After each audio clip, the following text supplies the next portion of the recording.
Hi, this is Scott Wilkinson, host of Home Theater Geeks.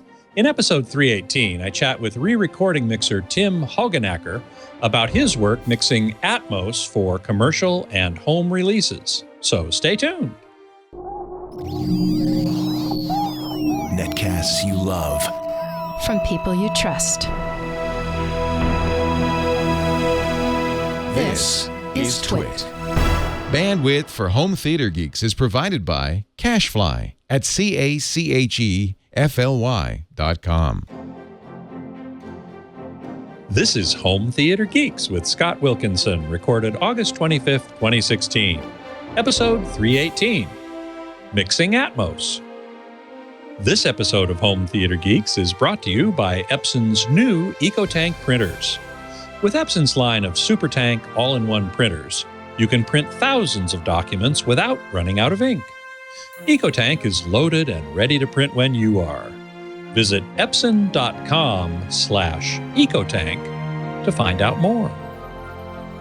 Hey there, Scott Wilkinson here, the Home Theater Geek and editor of avsforum.com.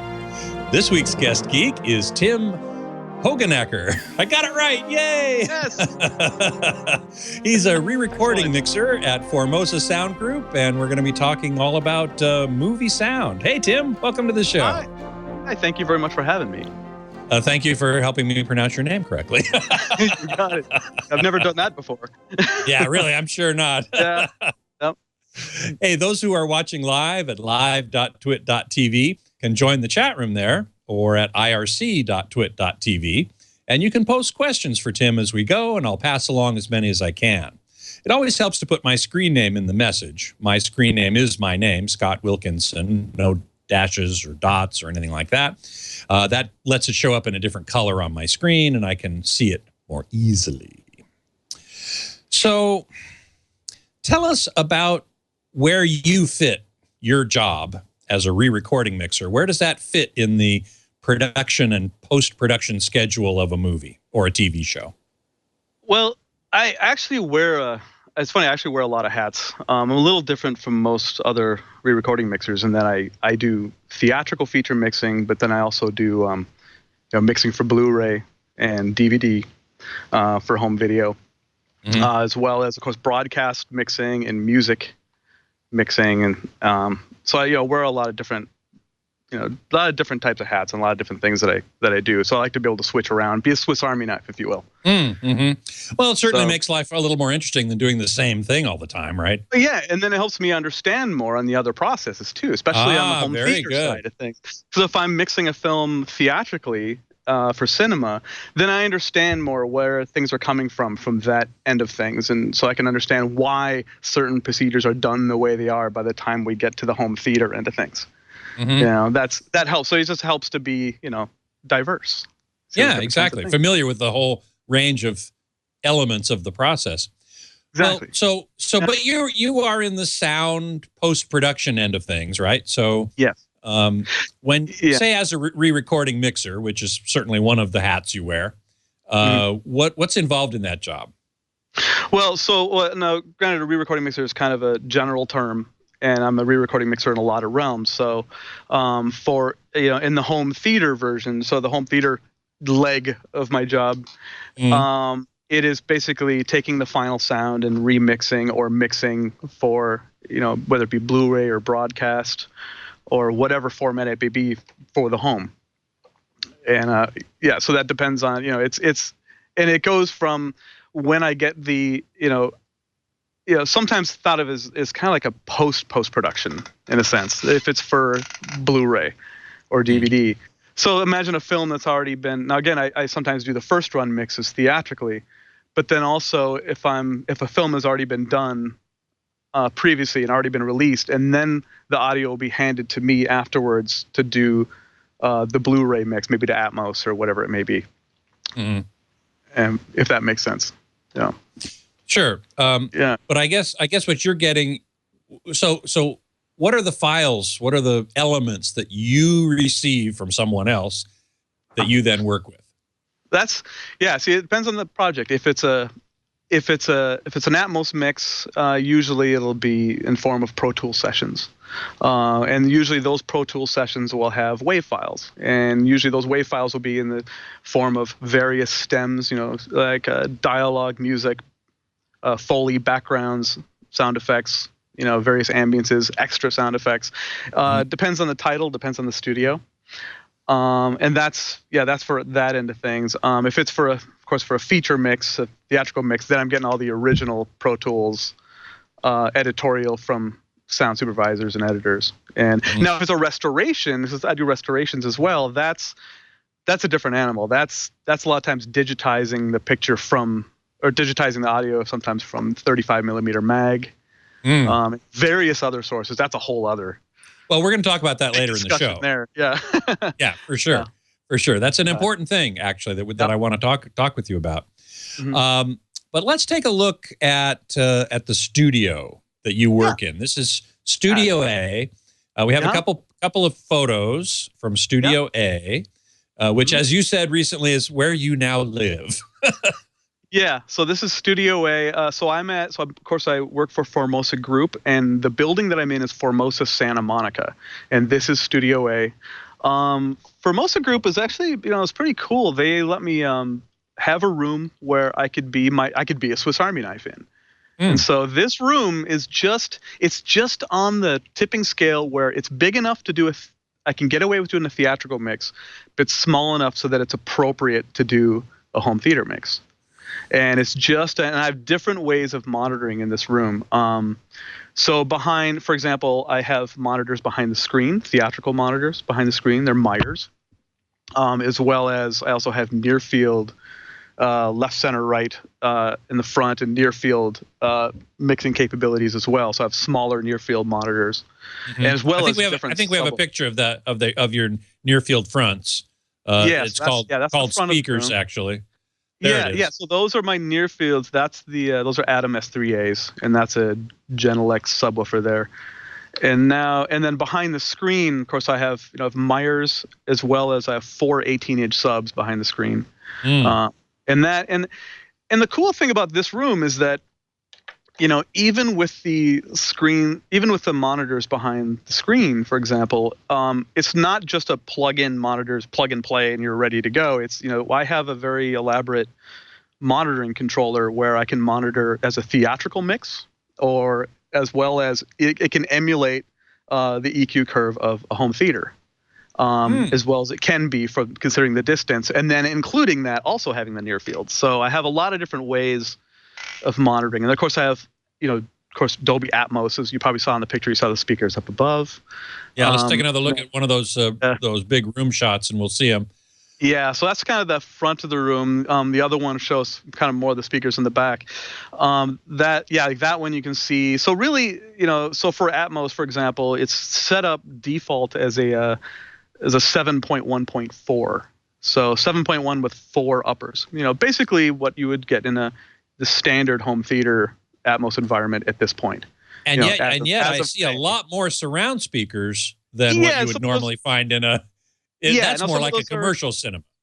Yeah, exactly. So I can combine some of those to be different formats. I really can switch between many formats. I go between Atmos and 7.1, 5.1 stereo, decoding stereo to an LTRT to Dolby Surround. In fact, that's actually part of my monitoring controller that I have. I actually switch. I'm kind of a stickler on being able to switch between Atmos and live while I'm mixing, being able to switch back to 7.1, 5.1 stereo all at any moment. Because I'm kind of a stickler about down mixing. I want to make sure that it all works downstream. And we're going to talk about that in more detail in a moment. Yeah, we should get into that too. Definitely. But before we do, Creamy Corn Cob has a question. Can you explain the ceiling? And by that, I think he says, is that for sound refraction? Yes. You've got basically acoustic treatments all over that room. It is. It is a very tight sounding room, actually, because of this, which also makes it, again, because of the size of the room And remember, I can get away with just about getting away with doing a theatrical mix, but then I have those are diffusers, especially on the sides. See those little small pieces of wood those chunks of wood on the sides? They kind of, you look them up close, they look like Jenga blocks. It's kind of funny. But in fact, I've been joking that one of these days I'm going to burn in the little Jenga letters just to mess with people. And and really above the wood there on the ceiling in that picture there's actually, the ceiling goes up probably another 4 or 5 feet above that. Oh, wow. Yeah, so it actually there's actually a lot of space, and so that helps refract and yeah, that's a good shot. So, and that helps, it's diffusing and keeping it so you're not having the same, it's kind of basic studio, recording studio dimensions 101 really. You can't, acoustics 101, you can't have a standing wave bouncing between two walls. You need to splatter it, you need to spread it out. And not have the same, that's why you never see a recording studio or a mixing stage with perfect parallel walls. Right. But there's also the issue of the room can't be too dead either. You need to have some reverberation in there. Yeah. And that's part of the reason why you see there's wood. It's not all, we're not just soaked in, egg cartons and carpet. so we have, it's reflective, and this room is actually, I have a wood floor in here, and it's just on that cusp. And this room has been around, this building used to be the former POP Sound, and this room, and I was at POP Sound for 18 years before I was at Formosa Group, and so I've seen the iterations of what this room has done over the last 20 years, and this is one of the tightest sounding rooms that I've seen in Los Angeles yet, actually. So I'm pretty proud. I'm pretty grateful that they let me work in here. Yeah, so, and in fact, live in there, as you've said. It's almost. I asked my wife; she'll tell you. I practically do live in here. So. Oh man. Okay. So you've got a great room. You got a bunch of great equipment that lets you be very flexible about how and what you're going to do with commercial movies versus home releases versus music and stuff like that. So tell us a little bit about the difference that you take, the difference in approach you take between mixing for a movie versus, for commercial release versus home release, say, of the same title. Well, mostly it's, as far as mixing for theater is one thing, and then mixing for home theater directly right out of the gate is one thing. But translating from a cinema mix to a home theater mix, that's a whole other can of worms. Which is, I think, primarily that's what you would do, right? I mean, most movies are released first. Yeah, I mean, unless it goes straight to video, which doesn't bode well usually. Yeah, it usually doesn't. I've done a bunch of those, so that I know how that goes too. But yeah, so in other words, as far as the mixing approach goes, if a mix is done theatrically, think of it this way. And when you're mixing in a large dubbing stage and the speakers are, 75 feet away from you, let's say, and you have large monitors they're usually horn driven, and you're moving, because of a large room, especially an action movie, you're moving a lot of air. That's a lot of space, a lot of sound pressure you're trying to impact your audience with, right? So then when you get to the home, as you probably know, when you get to the home, now your speakers are 8 feet away from you, and they're dome tweeters, and now you're, now a loud impact movie is just going to blow your head off sometimes. And so we all have seen, I'm sure we've all seen the issue where we're at home and we're racing for the remote control, watching a dialogue scene, and then, here comes the explosions, and everybody's running for the remote control and trying to contain things a little bit, trying to, I got to lower it down a little bit here. And so, yeah, and every studio has a different approach as to how the best way to translate from theatrical to home is. Every studio kind of does a different take on it. It's not standardized. It's not like everybody does it more or less the same way. Yeah, well, see, the basic meat and potatoes of it are mostly the same. So, for example, when you get into a smaller environment, again, some of the loud sections might get lost, the loud moments, as well as, dialogue intelligibility. When you get in a smaller room, the intelligibility can be sometimes hard to discern. Again, you're changing to different types of speakers. You're now going to dome tweeters with, closer to you. And then in other ways, another thing that happens is with a closer environment now, sometimes you have you'll hear like dropouts and ticks and pops and little clicks that might have missed through when the speakers are, again, they're 70 feet away. You sometimes might not hear some of the little nuances that pop through that you made, like, lip smacks and dialogue. Some of the mistakes, you mean, some of the problems.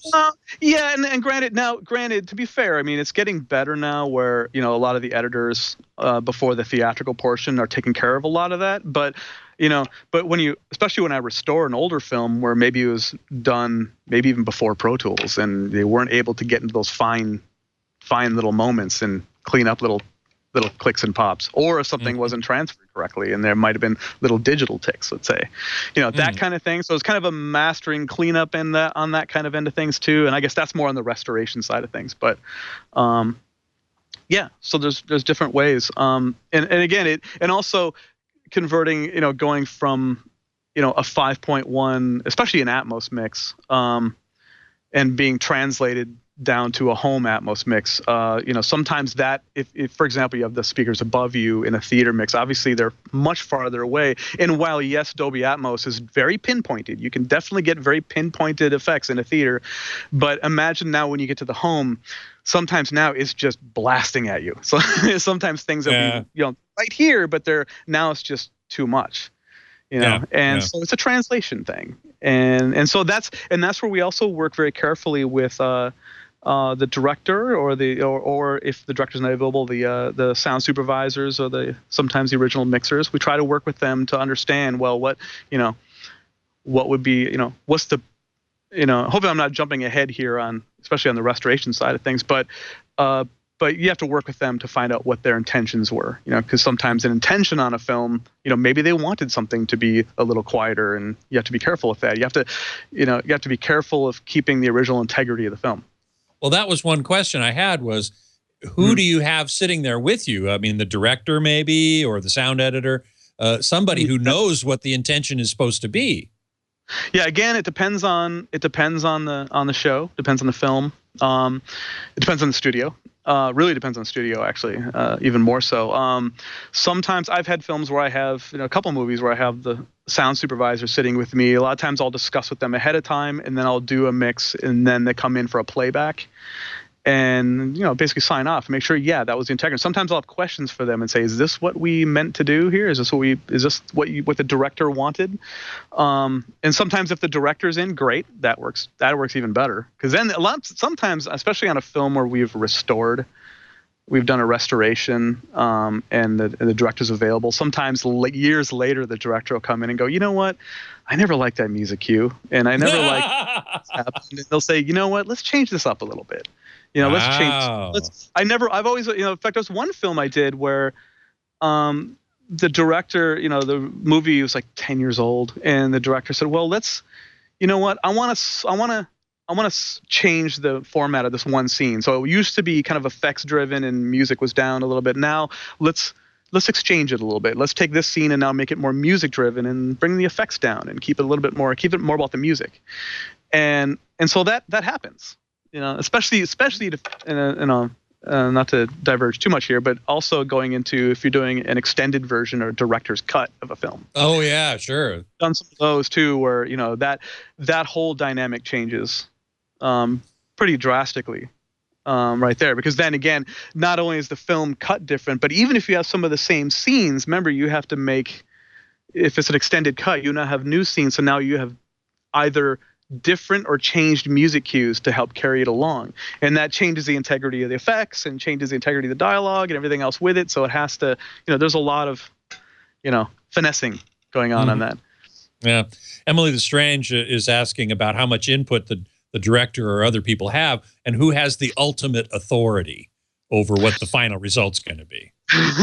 That's a good question. That's a really good question, actually. Again, I'm probably gonna say this a lot. Depends on the studio and depends on the film. Yeah. But I guess what, if it's a newer film, it's a fairly recent film, the director would have the authority. If it's an older film, especially a really old film, if the director's even still around, then it's an older film. If it's an older film, then it's usually it's the studio that makes the call, unless we can find the sound supervisor, But I've done some pretty old films where it's just the studio is the only thing involved. The studio, and a lot of times they just let me go at it. They say, okay, we're gonna mix this movie in Atmos, and we're gonna restore it and mix it, and here we go. And we'll come in for a playback and change this, change that, and print it. Well, Beatmaster is asking, don't they edit the sound to all the scenes before the final cut is done? Oh, of course. Oh, no, definitely. Yeah, hopefully I'm not missing that translation. Yeah, no, it's definitely, yeah, of course, everything's edited ahead of time. So now, you're getting kind of a final edit. Yeah, I'm getting a final edit. I'm getting all the final. So, example, I have the final stems. Now, to be clear, it depends on what we're talking about here. If we're talking about a restoration, if we're talking about a film that was not mixed in Atmos, and I'm going to mix it in Atmos from, let's say, 5.1 stems, then I'll have pre-edited dialogue, music, Foley, backgrounds, effects, and they're already pre-made, pre-printed as stems. And then I'll do is I'll break out those stems and then open that up into Atmos. And some films I get, sometimes sound supervisors will give me even more separation than what you would get with standard stems. For example, sometimes, recently I did a film where I had separate, the backgrounds were broken up a little bit. I had separate winds and separate rustling in the trees and separate, Oh, okay. I was gonna ask you about that because, like a sound effects stem would be like a mono mix of all the sound effects, and the dialogue would be, I assume, kind of a mono mix of all the dialogue.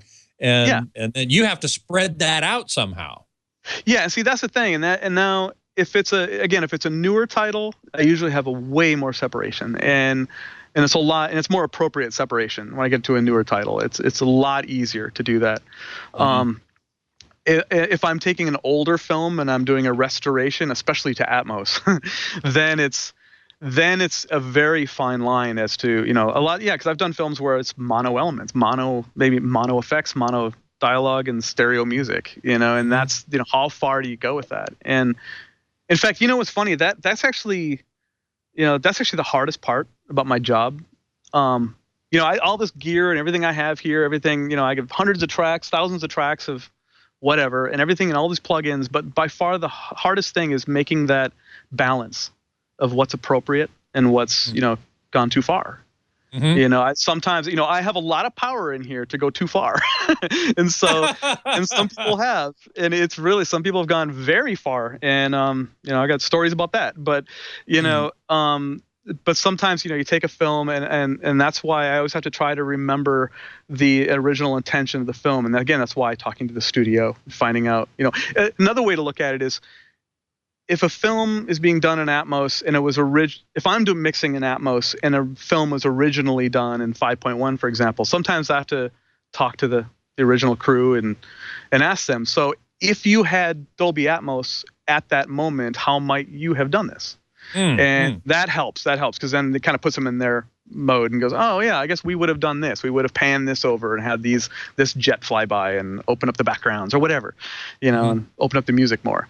And back to the stems thing too. That's it used to be years ago that the stems, the stems were much more scaled down. It was pretty much dialogue, music, effects. Especially in an older film, it was definitely just those three. Nowadays on older film, you definitely get a lot more separation. I got separate group, crowds, different backgrounds. And again, if I go back to the original sources, sometimes again, like I said earlier, the sound supervisors, the editors will give me, again, stems of separated effects. I did a movie recently. They're separated out, yeah. Yeah, separate. I did a movie recently where it was a zombie movie, and I had a zombie stem. So it helped. It did help because the problem with, if you have a stem that has a lot of things baked together, if you have Foley and effects and backgrounds baked together, then I'm tied. I can only do so. And then then it's just going to be inappropriate, because then it's like, well, yeah, I want to put some winds up here, but you know what? I can't, because there's a car driving by that I can hear. You won't know what that driving by overhead. The car's not up there. So, I have to really, so that's, sometimes my hands are a little tied, but we also have tricks, Well, that's my next question is, if your hands are more tied, if the resources or the elements that you get are more limited, these mono stems or even a 5.1 mix that you need to now translate into Atmos. How do you go about doing that? I mean, there is an automated thing in Dolby Atmos called Dolby Surround, which is like an up mixer. I assume you go to a little more trouble than just turning that on and letting it do its thing. Yeah, I never run anything through just an automatic process ever. I never do that because it just comes across as too synthetic. And there's no, at that point, then you're not supporting what the intention is. You know, it's important to, you know, I could take a mix. Technically, I could run a mix through, you know, just do a static panning and just run it all the way through to top to bottom and done. And we've actually, in fact, I've had people who have asked to just try that. And then when we play it back, we realize, oh, that scene didn't really work. That's just kind of cheesy. And now I got stuff going up that just, that doesn't work. And so it helps. You do need to go through and finesse. So user 2841 is asking the very next question, which is, okay, so how do you do that? How do you take certain parts of, say, a 5.1 mix and move them up into the overheads? Okay, so good question. So technically on this, I have it all in Pro Tools, and then I have basically I have everything in my Pro Tools sessions with Atmos panning, and of course various plugins where I can now open up to go back a little bit about Atmos. I think you've talked about this before, I'm sure, in your show about what Atmos, the nuts and bolts of Atmos are, and that it's a 9/1 bed with objects, right? So and when I say 9/1, think of it as like a 7.1 bed, but with 2 heights and now 118 objects in addition to that. And so what I'll do then somehow I didn't realize that the bed had 2 heights in it. By the way, just for everybody, it's a couple different ways of looking at it. So you can, you know, a lot of people look at it as a 7.1 with 2 heights and 118 objects, or a 9.1, which is the same thing, and then plus 118 objects. So yeah, so you do have 2 channels on there that are just specifically for height. So for example, if I want to go to the left height, so the left row, my left row of, you know, my left row of Atmos speakers then would just get that left channel from front to back, but only on the left side of the top. And the right channel of my height would go up there. And now every mixer is different. Some people will run things and use this height a lot. There's some recent movies where people would only put things in the height. But I tend to add more of a 3-dimensional space, I tend to stick with more the 7.1 bed, and then all the objects, and I'll move the objects in different spaces and different places around. And so again, and how I do that again is let's say, for example, backgrounds. If I'm running in a scene, let's say we're in a forest. Okay, it's a scene of a forest and there's wind rustling. You know, I might use the wind, you know, halfway up into the sides. I'll pan it to the sides, but halfway up, and then maybe the trees rustling. If I have another stem or separation of that of some sort, I'll put that, maybe pin that directly above with the birds. And then, but if there's a stream nearby of a brook a babbling brook. That babbling brook, yeah. Then I'll keep that down low and maybe on the bed on the side, you know, so that it creates a space. And if I have enough elements, I can create a 3-dimensional space. And also, and again, it's not, you know, especially when you have a lot of separation, especially with music, that's another animal to this whole thing. If you have separation in music too, certain music elements sound really good going towards the top. Some don't sound so good up there. Some things you want to keep more to the sides or more in the corners, or, you know, and that's the cool thing about Atmos, is that you can pan anywhere in a space, and it's going to be, you know, depending on the size of the room, it's like a balloon. You can balloon it out into a larger space, and it still keeps the intention of the actual space, the 3-dimensional space. So that's technique. Yeah. I just want to make sure everybody understands the word bed in this context. Bed. Yeah. Which is, go ahead, tell us what. Sorry. Yeah. So the 7.1. So a bed. Okay. Again, the difference between, you know, a traditional 7.1 or 5.1 mix. A traditional 7.1 or 5.1 is channel based. So I'm going to mix, you know, to left, center, right, 2 side surrounds, 2 rear surrounds, and a subwoofer. And I have very specific channels that I'm mixing to.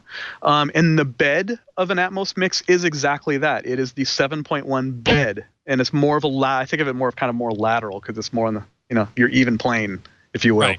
And then the objects are just additional to that to add other things too. And that's object based. And that's the right. cool And thing those about objects can be things like birds or Yep. cars or people talking or even So you can have- larger objects like rain coming down from overhead. Exactly. So and again, that's what I was saying earlier, when you have, especially backgrounds, rain. By the way, that's a funny thing about rain with movies, with Hollywood. Because if you think about it, when you hear rain, are you hearing rain from above? No, you're usually hearing it hitting the ground. But Good point. I hadn't thought of that before. Wow.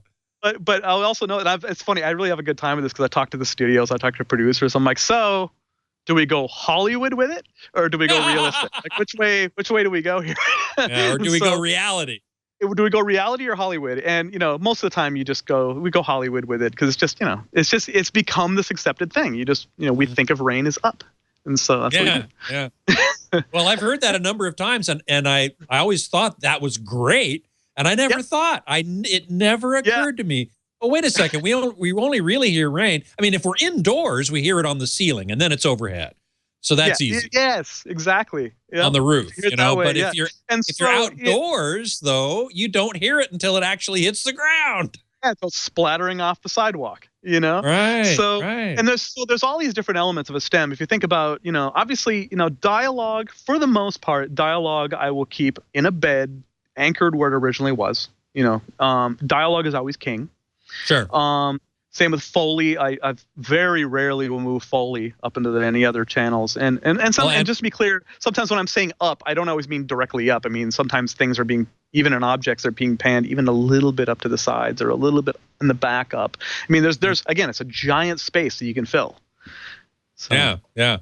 We got a lot more to talk about here, and but before we do, I would like to take a moment to thank our sponsor for this episode, which is Epson. Epson's revolutionary cartridge-free EcoTank line of printers for home and office introduce a new age in printing. The EcoTank ET4550 wireless all-in-one printer doesn't use ink cartridges. Instead, it features an amazing, innovative, refillable ink tank, earning it the title of CES 2016 Innovation Awards honoree. No more out-of-ink frustration. It includes up to 2 years of ink right in the box, equal to about 11,000 black pages or 8,500 color pages. You can save up to 80% on ink with low-cost replacement bottles. It's also powered by Epson's Precision Core printing technology. It has auto two-sided printing and a 30-page auto document feeder, and easy wireless printing from tablets and smartphones. All EcoTank printers deliver an unbeatable combination of convenience and value. With Epson's EcoTank line of printers, you'll have the freedom to print without running out of ink. The Epson EcoTank system was named the 2016 Small Biz Windows Printer of the Year. So visit epson.com/ecotank today to transform the way your home, office, or work group prints. For the best combination of ease and value, turn to the Epson EcoTank printers. That's epson.com/ecotank. And we thank Epson very much for their support of Home Theater Geeks. Epson, exceed your vision. So I am talking with Tim Hoogenakker. I got it right. You did. Re-recording mixer at the Formosa Group.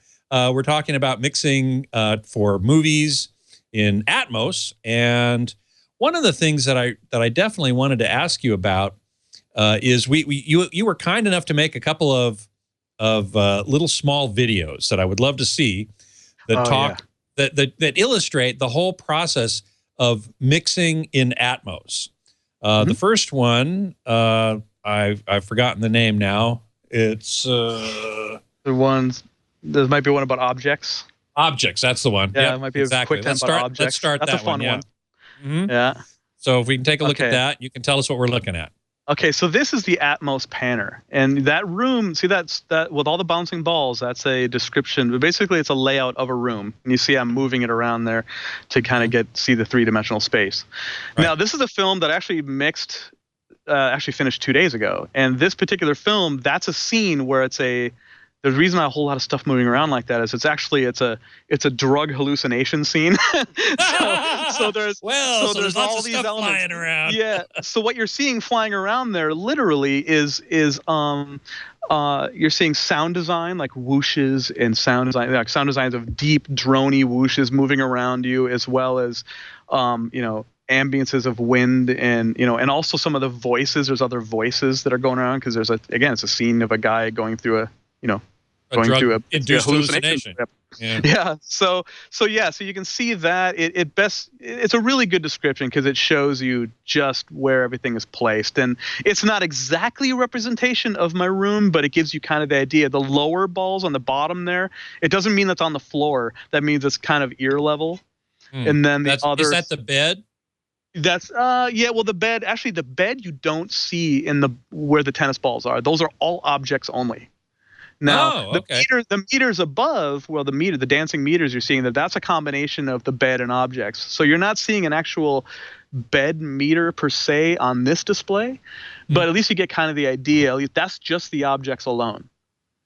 And you can see a lot of stuff going on there. And of course, this is this is pretty extreme. Usually doesn't go quite crazy. And I've seen some theatrical films where there'll be twice as many of this stuff and it's just flying all around going nuts. But sometimes it gets to be too crazy. Sometimes it just becomes a wash if there's too many layers of things going on up there.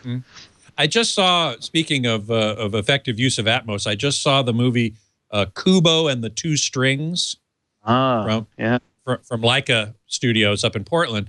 And part of the story is the kid, Kubo, plays his magical shamisen, and sheets of paper fly up and fold themselves into origami characters and fly all around the room.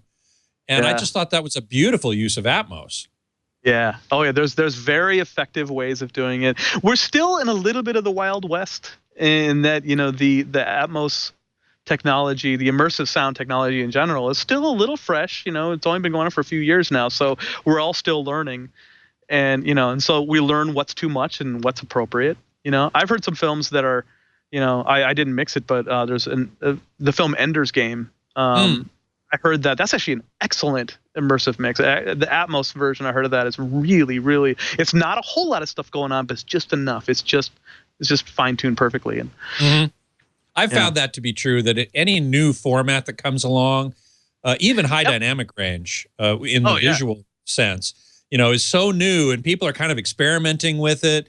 Another example is early multi-channel music mixes, like the Eagles or whatever. These very early multi-channel mixes where some cowbell would come clanking at you from the surround. And I'm going, man, that is just people trying to experiment to figure out what the hell they're doing. There's actually just one. Now it's much better. Yeah, no, I was going to say there was a particular music mixer who was known for that, and he would put a lot of different, put the guitar solo in the left surround and the conga in the right surround, and it was good mixes, actually really good mixes. But over the years we've all we've all been learning, figuring it all out, right? Exactly. Let's see. I got a couple questions here. UJ is asking, what is the Blu-ray mix that you're most proud of? Oh, that's a good question. Actually, it's one that's, I can't say it. It hasn't released yet. Oh, very often an artist. Sorry, that doesn't help right now, but no, it doesn't. Yeah, it doesn't very often right an artist will say, what's your favorite project? It's the one I just finished. That's the one I just finished. Yeah, actually, that's funny. Say some other one that you particularly liked, let's say. Yeah, I mean, I really like John Wick. That one turned out really well. I was really proud of that one. And that one I worked with Mark Steckinger was a sound supervisor. He's a Formosa group, and that one that just turned out fantastic. With the film just opened itself up for Atmos, as well as Expendables 3 was fun. That was a very active mix. It's interesting because that's the extended scene. That's an extended version. Expendables 3 was an extended version of that film, and that's an interesting topic actually on that one, because that one originally, it was a combination of a theatrical Atmos mix with then all the extended portions were not an Atmos mix. So I had to kind of Frankenstein and cut it all together, but make it flow, make it smooth, and make it all a cohesive Atmos mix. So that must have been a particular challenge. Yeah, that was definitely an editing challenge on that one. And then plus it's branching. I think that movie was branching, if I remember right. What do you mean by that? It's branching on the Blu-ray, meaning it's got both the theatrical and the extended cut on the Blu-ray, and then in authoring they'll branch between the different versions in the disc. And so then what I do is I actually make 2 different versions of the movie, and then make sure that those branch points, it's spot on accurate, and then make sure that so then when it gets to authoring, they make it so that it'll branch between 2 different versions, all along the scale of the movie. Seamlessly, yeah. And so, and that's a whole other, there's a lot of work that puts into that kind of thing. There's a lot of films I've done that have gone to branching. Wow. Okay. Beatmaster in the chat room is asking, is some metadata already contained in the mix or stems that you receive, or is it up to you entirely? And this is another subject I wanted to get into, was metadata. Oh yeah, metadata. In fact, I think one of the videos that you have, it might even say one that says metadata. And this is I believe so. Yeah, I mean, Let's take a look at that. This is super geeky here, but you can tell us what we're looking at. Yeah, this is Home Theater Geeks, so this is perfect for this. Perfect. So here we have, now this is, and you're just looking at a bunch of lines being squiggled here, but what that is, those are the actual objects in a Pro Tools sessions of the automation being written as metadata. And so those are many. Now what I failed to do was leave on the left side to show you the names of the tracks and everything, but really, so those are all the parameters of the metadata. So for example, for each object that I print, it also has metadata assigned to that one track of objects. So for example, let's just say, I'm just going to pick one, object number 32, let's say. That might be one channel of backgrounds.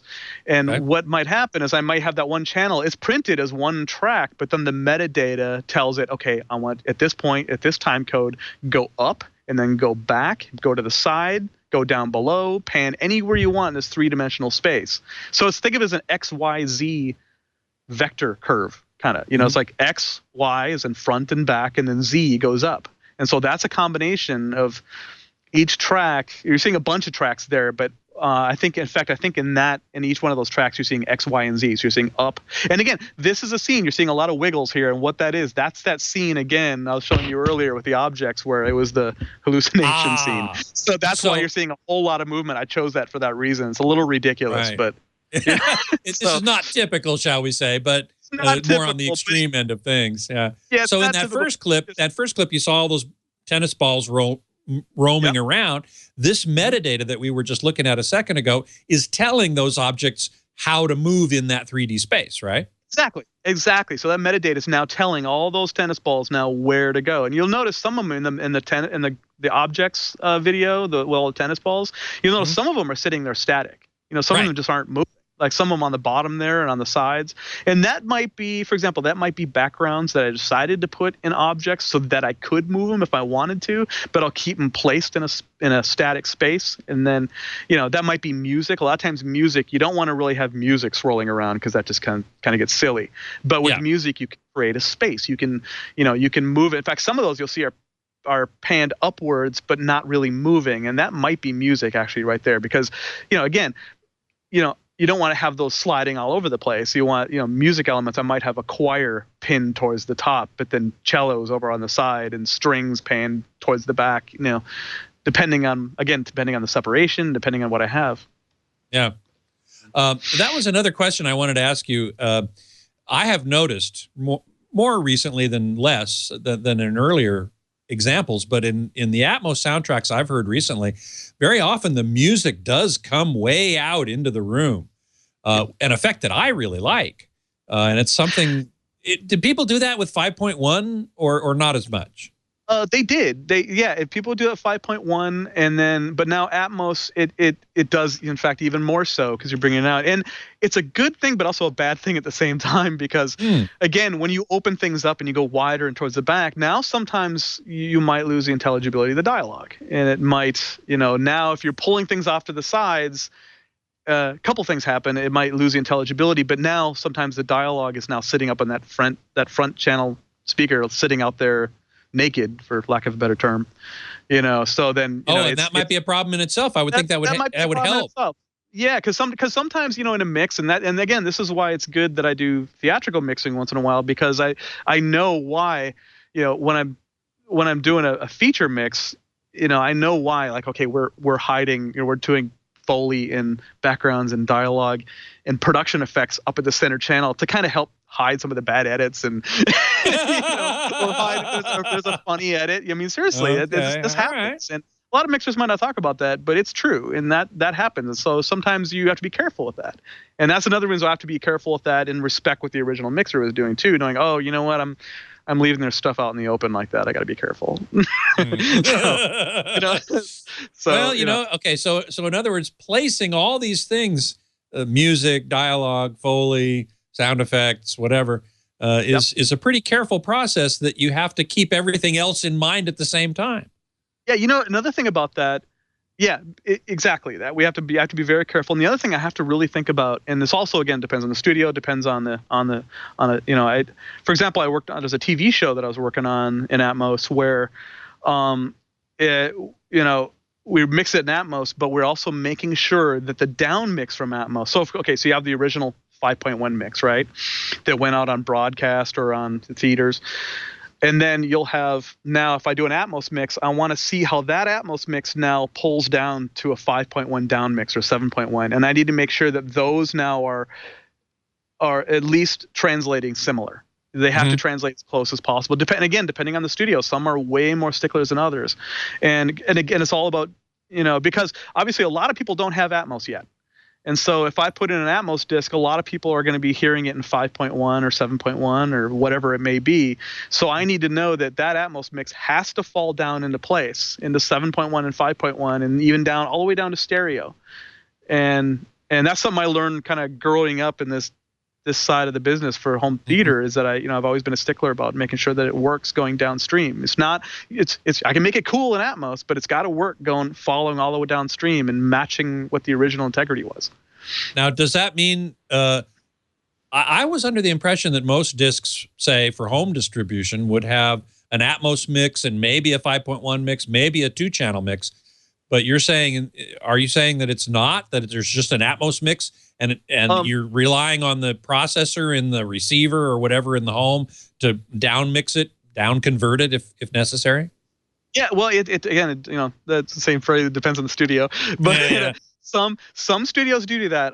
In fact, some studios will have a separate 5.1 compared to the Atmos. And so they might even have the original. They'll have a home theater mix 5.1 in near field, and sometimes I'll do a separate. Sometimes I'll print the down mix of that and send that as a separate mix. But then there's some studios, they'll put just the Atmos mix on there, and then that Atmos mix will down mix in the player. It's part of Dolby True HD, for example, for Blu-ray. It's part of that to know. And Dolby's pretty good about making sure that their stuff down mixes, and they've been very, very careful about making sure that works, and I've worked with them very closely on that. So I know that if I'm doing something and I'm here, because that's the thing about this room, is I'm able to monitor at any moment. I can monitor, and I do this a lot. I switch to 7.1 and 5.1 as I'm mixing an Atmos to hear how it's translating. And I do it all the time. I constantly do that, actually, to make sure that it's working. And Dolby's been very good about, again, just making sure that all those, they dot every I and cross every T. To make sure that flow downstream. Well, it must be particularly challenging. You mentioned earlier doing some film restoration, and I wanted to make sure we got a little bit of that in here because, as you said earlier in the show, you might get the original film mag strip of audio. How are you going to put that into Atmos? Well, that's again, that depends on the film. I've had, there's so many different kinds of elements, that sources from these films, from these older films. It might be that it was a 70 millimeter print. It might be, it might be a 4-track mag with left, center, right, and a mono surround, or sometimes just 3-track DM&E and dialogue, music, and effects. It It depends. There was one film I did where I had all these stems. I had for example, I had music and effects and dialogue as left, center, right, mono, surround, and then I could build that out in Atmos for all the reels except for one reel. There was one movie I had one reel where they could only find the print master, they could only find the stereo.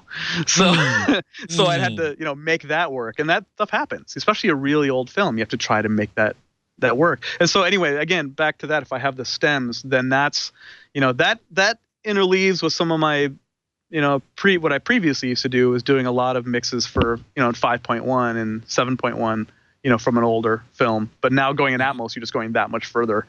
So yeah, no kidding. So I have a lot of tricks. I have there's a lot of different ways that I can open things up, that I can open up a mix and get it into a 5.1 or 7.1 or even Atmos environment. There's a lot of again, I don't run it through just a box, but there's a lot of plugins that I have that can help me with separation. Hermes in the chat room is asking, where are we with replicating distance from the ear? For example, making it sound like someone is whispering in your ear or something is far away. Well, that's a good question. That's a really good question. Yeah, I mean, I guess that depends. I mean, it's funny because, I can pan something in Atmos and have it feel like it's right here. I can make it feel like that right there. But it's a challenge because when you get a lot of, for example, if I solo a track, if I solo like a whisper and I have that going right there, but then once you throw music and other effects and everything around it, then it kind of gets lost. And some of that, it's still there, but that's a fine balance of trying to make that work. Also, again, making sure that it works on downstreams as well, down mixes as well. Because sometimes pulling things in, not to get too technical on this, but sometimes panning something inward can cause problems on a down mix because then it balloons out too much. It maybe gets too loud. Ah, okay. So what you were just talking about before is you want to. Yeah. So well, we don't have that much time, but there's a whole. I've done 40 movies now, over 40 movies now in Atmos, and 50 episodes of a television show, and they're in the very beginning, I was definitely figuring it out, and there's a lot of stuff I learned what to do and definitely what not to do. And Dolby was really helpful in that. Now I've got, definitely got the tricks up my sleeve a little bit more now. So I definitely have, I got to process now. You're able to do that. You're able to make something sound closer or farther away. For the most part. Yeah, for the most part. I just have to be careful with it, like I said, yeah, you can pan, again, it's a 3D space. You can make it, you can pan things in, but again, you have to remember, how are people fitting in the room? If you're sitting on your couch, how do I know if somebody's sitting in the room, if they're sitting over by the fish tank or if they're sitting by the good point. cat? Good point. I mean, there's, on a side note, I always joked around that for my clients, I've always joked around that I'm going to make a track that I'm going to add while I'm monitoring in Atmos that's just going to have noises of living rooms. Just like the cat scratching at the cat post and the fish tank bubbling and the neighbors fighting over on the other side of the wall. Right. That was fun to have that just blasting around. Just have that as a little insert I could throw in there. Right. This brings up one of the big questions that I wanted to make sure we addressed for a couple minutes, which is the difference between commercial Atmos and home Atmos. Obviously, the biggest difference is the speakers are farther away in a commercial cinema than they are in a home. And so what do you do to take that into account? Well, again, now the good thing about it is that what you're getting on the theatrical side, it's still the same. You're still getting the same 128 channel. It's still the same 128, the 9.1 bed with 118 objects mixed in. So you're still getting the same directionality. You're still getting the same thing. It's like I was saying towards the beginning of the show, how some things will be pulled in that might be too powerful above you. That might sound too strong. And that kind of gets into more of just the basic near field mixing techniques. Right. Mixing for near field, again, it's part of that, the dialogue is a dialogue getting lost. And the translation on that, Dolby has made it pretty clear. You can, it's mostly just about making it work for a near field environment, but using the same Atmos. So technically I'm using the same, what I'll use is a Pro Tools. If it's a native Atmos mix that's done in a theater, on a dub stage that was edited and mixed in Dolby Atmos, then I'll usually get a Pro Tools session that's actually done in Atmos, and then I'll take that and then restructure that, kind of retool it, if you will, for home. I mean, there's been some films, especially a film that's dialogue driven, where, and there's very little things going on really in Atmos where I barely do anything. It's just, it works. Sometimes they just flow perfectly. And you have to do very little if it was originally done in Atmos in a way that... It was originally done in Atmos, yeah. Yeah. Mm-hmm. Yeah. Cyamp in the chat room is asking, how long are the mixing sessions typically? And he's concerned about hearing fatigue. And at what sound pressure levels do you mix at? This is one of my big questions. Yeah, that's an excellent question. That's a really good question. So in fact, I so I know you've met Brian Vessa from Sony. Yep. I think you've talked to him before, and I worked with him a lot. He's been on the show a couple times. Yeah. Yeah, I've worked with him a lot actually, and I learned a lot from him. And that, it's really interesting. He, like I used to mix. I'd probably mix, like most theatrical mixing environments, you're mixing 85 at 85 dB SPL. Now, mixing a feature film at that level for a long time, it can be fatiguing, and sometimes I'll dim a little bit when I'm working on something, and to carry my ears. But for a home theater mix, I usually try to listen a little lower than that, maybe around like 80 or 81 dB SPL. And we're talking average here. We're talking 80 or 81 or 85 as an average over time. Average, yeah. And then the reason why I brought up Brian Vessa is because like when I mix with him, a lot of times we'll go down to the 75 dB SPL, somewhere around there. We'll go even quieter because you definitely learn if you're listening at a low level, you actually find out what you're losing at that level. Sometimes you lose things. A lot of people will listen at that lower level. Yeah. Oh, yeah. A lot of people. Yeah. So I don't want to listen at a cranking theatrical level doing a home theater mix because it's not true. It's not really true exactly as to what people are hearing at home. Nobody's listening at 85 dB SPL at home. Well, a few ABS members, I'm sure are, but yeah, I'm sorry. Yeah, there's probably a few. Yeah, in fact, yeah, but the point is, it's not, but in general, I have to, and that's why I listen to both. I got different monitoring settings here too. I can listen louder on farther speakers, quieter on the near field speakers, and I'll mix at a certain level, and then I'll play it back entirely at a lower level sometimes, and then I also do another track. It's called a late. There's something that Lionsgate does. They do it's called a optimized for late night listening. Oh yeah, I was going to ask you about that. Good. Thank you for bringing that up. Really this is one of the coolest. I love that Lionsgate did this. They do this. The first one we ever did this for was for Hunger Games, and with Lon Bender, and Lon Bender and I did a full mix of just Hunger Games, the entire mix. It was a 2-track mix, but it's limited, but we ride the levels all the way through. And the idea is it's optimized for late night listening. It's basically the don't wake up your wife and kids mix. That's what it is. Literally, it's pretty much what it is. And Lionsgate still uses it to this day, and especially on more of their action films. So it's not just your basic 2-track down mix. I mean, there are levels written to make sure. Again, trying to keep the integrity of the original mix, and that's obviously you're going to lose some of that energy with that, but that's the idea behind it. Right. So you are dynamically compressing the dynamic range, but you're also writing the mix manually. Yeah, mostly limiting at the top end. So the big explosions I'll be limiting, but I'm also riding the levels anyway. So it'll hit that, but really I'm riding the levels. Because we'll monitor it a low. I have another guy that helps me named Anthony, and we'll actually listen at a pretty quiet level, to make sure that, dialogue is not only that the explosions and everything are not too loud, but also that the quiet spots are not too quiet. And so think of it, the optimized for late night listening mix is kind of it's a more extreme home theater mix. Yeah. Okay, Beatmaster is asking, one thing I wanted to get into with you a little bit was Atmos and music or concert videos.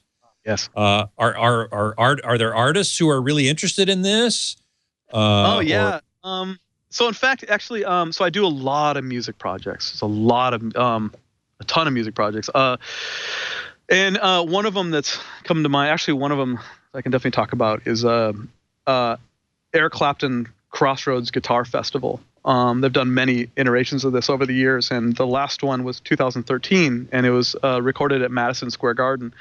Now, that's an example of a show. It's a live show. It's done over 2 nights with 3 different stages. I think even 3 recording trucks, if I remember right, and many hours of footage, and then brought into, and that's an example of a project where I did a theatrical mix. The first mix I did was actually a cinema theatrical mix, and then I did a mix for Blu-ray, DVD, and then all the way down, even for streaming and for Palladia for broadcast, and then in fact we even did CD mastering in here in this room. Actually did a box set in here, and the funny thing is with that now, so I also did an Atmos version. Just a few songs, just mainly for a test to see how it would work. And the really fun thing with this, so here's it's a concert in Atmos. And this concert now, remember I have, for some of the artists I had, I had all the separations of all the individual, elements, all the individual instruments. And also, for example, I might have eight to 10 audience microphones. Funny story about this actually, because there was one particular song in Clapton's Crossroads it was John Mayer, and he was doing a guitar solo, and there's this one section, this one song where he's doing a guitar solo, and up in my left, you'd hear just some kind of high frequency stuff going on, and we're like, what is that? And this is an Atmos, remember, we're in Atmos at this point, and we've got all these audience microphones that are kind of placed around the room, and also we hear this little noise, we're like, what is that? And soloing, we find out there were birds in Madison Square Garden, and they popped in, and they're pissed off, they're not happy, because they're inside, and there's a rock concert going on, so they're definitely happy. Oh my God, so you hear the bird in the recording from one of the audience mics. From one of the audience mics. And the funny thing is, this is an example of how fun this is or how interesting this is with Atmos, because in 5.1, it was there the whole time. We just never really picked up on it that much. Because then we heard it in Atmos, it pokes you in the ear. Atmos, like, there it is, right there. And then you go back down to 5.1 or stereo. We'd go back with my client, a friend of mine and I, we'd go back and listen to it and go, no, it's there. It's in all the other mixes. We just never noticed it. So the point is, but anyway, I'm totally digressing. But the idea is that it's, music. Yeah, there's a lot of room for this right now in music concerts, especially a place like Madison Square Garden, where you have all this room and all this space, and you create an environment. I did a demo recently where he played back this Atmos mix for a bunch of people in here. It's a little event we did recently, and it, everybody agreed. It felt like you were at the location, like you're at the venue. That probably means though that you put the audience sound kind of in the surrounds and the rear overheads, and the music's still up front. What do you think about the idea of placing the music, in fact, all around you? Maybe not in a live event. That clearly you want to reproduce the live event when the music's in front of you. But I know one engineer, Mark Waldrop, who's been on the show a number of times, he records studio recordings, and he offers two different mixes. One in which he doesn't do Atmos, but he does 5.1, where the music is mixed all around. We were talking about multi-channel music a little while ago. Versus and he calls that the stage perspective, versus the audience perspective, which is more like the music's in front of you and the ambient sounds are around you. What's your feeling about that? Yeah, I mean, I guess it depends. If it's a live show, I tend to use more of the audience perspective on things. Sure. Audience perspective, especially if you have audience microphones, and you can still pull some things off the stage a little bit, to help fill it in. We did, like, for example, the Crossroads thing. There were some sections where, it was audience mics, but somebody had a slide steel guitar, for example, and I'd kind of pan that back a little bit, or the reverbs of it, just to kind of open things up. And it's hard. It's so hard on a show like this because I wish I could show you, but I can't. And it's, so there's that perspective. The other perspective on that, though, too, with music is that, for example, I've done restorations where, I should say restorations, but sometimes we'll take a multi-channel mix from an album, and sometimes we'll sync them up with the music videos that were originally done, and then have those, have those with the instrumentation moved around, and in fact, we're actually working on an REM project where that's happened, and we have it's a 25th anniversary for REM Out of Time, and that's something actually we're just on very recently, and so that's coming out. You're going to have a lot of openness on that, that's a different angle to that. You definitely hear a lot more openness around you, but to the music videos, actually. So it's really kind of fun. So it's syncing that up. Those are all going different speeds. That's a whole other animal to get that to work. But, so there's it just depends on if it's live or it's an album, or like an album release. Yeah, exactly. I'm all for it. If you open it up, especially an album release, because it's kind of more of a playground at that point, and have fun with it. Yeah, exactly. Without having a cowbell come clanking at you from one speaker. Yeah, maybe not the cowbell, but yeah. So, but if you have, for example, something like background vocals, and then I'm not talking about, there's many different artists who've done this kind of thing where you have, like the background vocals might be playing behind you or a B3 organ around you, maybe on the sides or behind you a little bit, just all that filler stuff, you don't snare drum behind you, but right. Well, one last question. I promised myself I would ask you about the difference between Atmos, working in Atmos and working in DTS-X, which is sort of the other main immersive audio format. And I know you've done both. I have. Yeah. Now, I'd say about, probably 95% of what I've been doing has been Dolby Atmos. I've done a few titles in DTS-X. In fact, I think the first one I did was Ex Machina. That was it might even been their first release in DTS-X. I believe. I think it was. I think you're right. I think it was, and that one was really fun. That one I'm very proud of that one. That turned out really good. It's and that one, well, actually, all these mixes. So, the difference between the two, really, I mean, at the end of the day, I can make them. If I'm mixing an Atmos or a DTS-X, I can get the same result. On my side of things, on the technical side, it is a complete 180 difference in architecture. The difference in the architecture of the panners and everything else is completely about as opposite as you can get. But at the end of the day, I can, I've got it figured out now where I can get the same result. So, it's just panning from one speaker to another or from one location to another. DTS-X is now object-based as well, right? Yeah, it's the same kind of idea. You can pan, it's a 3D environment. It's the same kind of idea. So it's just now knowing how to get to those environments through their way of doing it. In fact, one of the ways, sometimes what I've done on these titles, I'll do the editorial here, a lot of times do the editorial here, and then hearing it over at DTS in Calabasas. If you ever get a chance to hear their room, they have amazing sounding rooms there. You can actually hear. I've heard that room. Yeah, those rooms. Some of them over there. They're great. Yeah, I agree. Fantastic. So that's a good way to hear it. Then you can go there and actually hear the way it's working, and they have great rooms over there. Yeah. So I hope that answers that. Yeah. Creamy Corncob is asking, do you record or mix with more or less flat EQ levels and leave it to the home user or the theater to adjust? That's a good question. It depends. Depends, I'm sure. Well, a restoration, I'm going to EQ.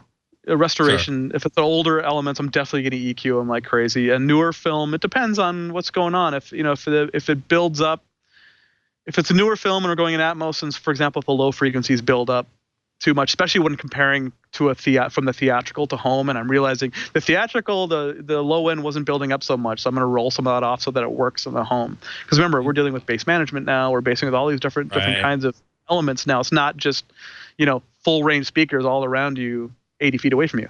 So I have to think about that, about how things are going to build up. It's mostly about build up, Yeah, and it seems to me it would be better for you to control that and assume that at home you have relatively flat. You're not then processing it with a bunch of EQ at home because you don't know what they're going to do. Oh, totally. And that's the thing. And I've had many people ask me. Many people have asked, like, why don't I have home theater, most like home theater consumer speakers in here. And the reason why is because that's just a moving target like that. I'm sure like even, home theater, consumer speakers with a consumer AVR, once you get all those tied together, you now have a different timbre of things going on. And it's, so maybe there's a hike at 6K and then a little dip at 400 Hertz. And if I mix against that, now in another system, it's going to be more extreme the other way. So I have to be a little careful with that. So I like to mix on, of course, professionals, most speakers that are a little more flat, And finally, the last thing to talk about really quickly is you told me offline, you actually do your own encoding. You don't pass that off to somebody else. And why is that? No, not some of them I do. Some of the studios I definitely do my own encoding. In fact, I have a gentleman that I work with named Nick Jimenez who helps me with that as well. And I'll do the True H for Blu-ray. I'll do the True HD. Nick and I'll do the True HD encoding. Because the idea is, here I am, especially even on a restoration. If I'm starting from the beginning, going all the way downstream and doing editorial and mixing all the way up to the final playback to print mastering the film, I don't want to just stop and hand it off to somebody else to encode. That's the last step. I mean, that lives forever. And so I like to be involved to know what that last step is and to know what all the parameters are, because a lot of parameters can be adjusted that can throw things out of whack. And so I like to know how things are being done on the encoder level, to know how things are going to downmix and how it's going to be perceived later. So I literally go up to the very end as much as I can. And most studios let me do it. Some studios do it themselves, but I try to do it myself. Most of the time, I'm going to be able to do it myself. Me and Nick and I will do it. Well, somebody here in the chat room, I missed it. It's a little bit. UJ was asking about quality assurance, and clearly you do a lot of that by yourself. Oh yeah. I mean, we have, of course, our QC on our end. We have people that QC the mixes after we're done. The QC the encodes after we're done, and then also goes through another process after that. The authoring facility. Once we send it off to authoring, then they're going to QC it, and then usually there'll be another third party, sometimes a lot of third party QC department, sometimes even after authoring, that they'll hire. A lot of studios will hire just to QC everything, on a fresh perspective of picture and audio, everything together. And so it goes through a lot of layers. I've had Juan Reyes from Blue Focus on a couple times, and they're they're big into QCing the final product. So. Yeah, they're a great example. That's a perfect example of a third party that I've seen a lot of their stuff. Yeah, exactly. Well, listen, we've run out of time. It's been a great hour and a wonderful conversation. I want to thank you so much for being here. Thank you so much for having me. This is an honor. Thank you. Well, thank you. Yeah, that's Tim Hoogenakker. He's a re-recording mixer at the Formosa Group, and you can find out more about the Formosa Group at formosagroup.com. You can always find me at avsforum.com. You can email me at scott@twit.tv, and you can follow me on Twitter at htgeekscott and at avsforum. You can also find previous episodes of Home Theater Geeks right here at twit.tv/htg and on our YouTube channel, youtube.com/twit Home Theater Geeks. Next week, my guest geek is scheduled to be Jean Boileau. He is Vice President of Research and Innovation at Technicolor, to talk about a project that might sound very futuristic. I wrote about it some years ago as a, who knows, maybe someday in the far future, maybe not so far. He's working on a project to store digital media using DNA molecules. Wow, it's amazing. It's really something else. And he's going to be here next week to talk about it, so I do hope you will join us for that. Should be fascinating. Until then, geek out.